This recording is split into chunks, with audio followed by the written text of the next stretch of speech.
اسلام آنے کے بعد تمہارا مقام اور مرتبہ جو اللہ نے بتایا ہے، اس واقعے سے ثابت ہوتا ہے کہ اسلام سے پہلے عورتوں کی حالت کیا تھی۔ غرض کہنے کا مقصد یہ ہے، اس آدمی نے اپنی کہانی، اپنے واقعے کو اللہ کے نبی کے سامنے رکھنا شروع کیا۔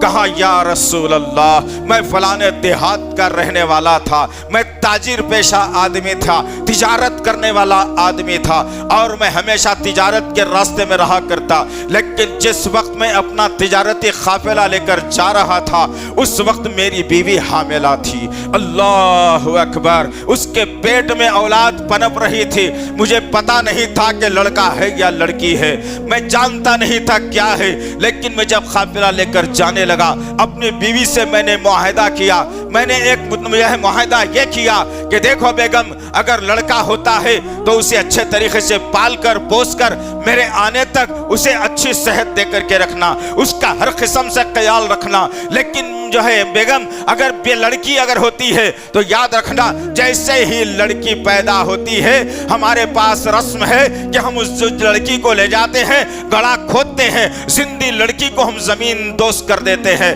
میں نے اپنی بیوی سے کہا لڑکی اگر ہوتی ہے تو اسے زمین میں دفنا دینا، اسے کبھی زندہ مت رکھنا، عیب نہ مانا جاتا تھا اس وقت لڑکیوں کو۔ لڑکا پیدا ہوتا تو بڑی شان سے باپ سارے محلے میں ڈھنڈورا پیٹتا کہ میرے پاس لڑکا ہوا ہے، لڑکی اگر ہوتی تو وہ باپ کا چہرہ لوگوں کے سامنے بتانے کے قابل نہ ہوتا۔ یہ آدمی کہتا ہے یا رسول اللہ، میں نے اپنی بیوی سے معاہدہ کیا اور پھر نکلا اور سامان سفر پر چلا گیا۔ جب سامان سفر پر میں چلا گیا کچھ عرصہ وقفہ میرا گزرا اور میں اپنے گھر کی طرف رواں دواں ہوا، میں اپنے گھر کے پاس آیا اور اپنے گھر پر دستک دینے لگا۔ جب دستک دی تو بیوی نے آواز دی کون؟ میں نے کہا کہ تمہارا شوہر آیا ہے۔ دروازہ کھولا گیا۔ جب میں نے اپنے گھر کے دروازے میں داخلہ لیا تو میرے آنگن میں میں نے دیکھا کہ ایک ہونہار لڑکی، ایک معصوم سی لڑکی میرے آنگن میں کھیل رہی ہے۔ میرا ماتھا ٹھنکا، میں غصے میں آنے لگا، میرا چہرہ تمتمانے لگا۔ میں اپنے بیوی کو پکڑا اور پوچھنے لگا کہ ماجرا کیا ہے، یہ لڑکی کس کی ہے؟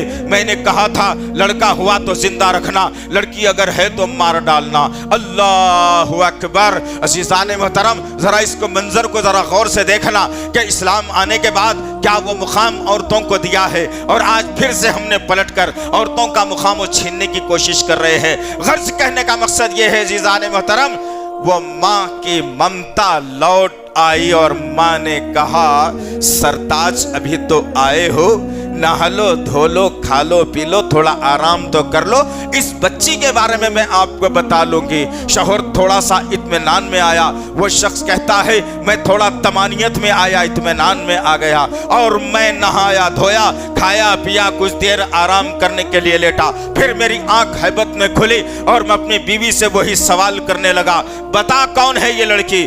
وہ بیوی مجھ سے کہنے لگی کہ یہ پڑوسن کی لڑکی ہے، ہماری لڑکی نہیں ہے، ہمارا لڑکا تو پیدا ہوتے ہی ختم ہو گیا تھا، یہ پڑوسن کی لڑکی ہے۔ ماں کو خدشہ تھا ہماری لڑکی کہنے سے باپ مار ڈالے گا، وہ لڑکی ٹہل رہی ہے، کھیل رہی ہے، اور کبھی کبھی اس کے پاس آ کر ابو کہہ کر اس کے پیروں سے چمٹ بھی جاتی ہے۔ ماں منظر دیکھ رہی ہے۔ محلے میں جب وہ شخص پھرنے کے لیے نکلا تو محلے والوں نے کہا تیری بدنامی ہو، تیری بدنصیبی ہو کہ کیا تو نے اپنے گھر میں بچی کو جنم دیا ہے، تیری بیوی نے بچی کو جنم دیا ہے اور تو اپنے گھر میں نحوست لے کر کے پھر رہا ہے۔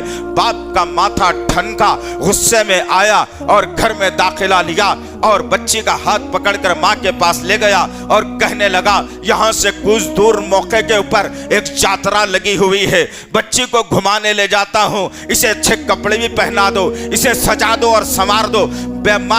ماں سوچنے لگی کہ جو ہے نا اب باپ کا غصہ کچھ کم ہوا ہوگا، بچی کو تیار کیا گیا، باپ کے حوالے کر دیا۔ ماں ٹمٹماتی نگاہوں سے آخری مرتبہ اپنی بچی کو دیکھ رہی ہے۔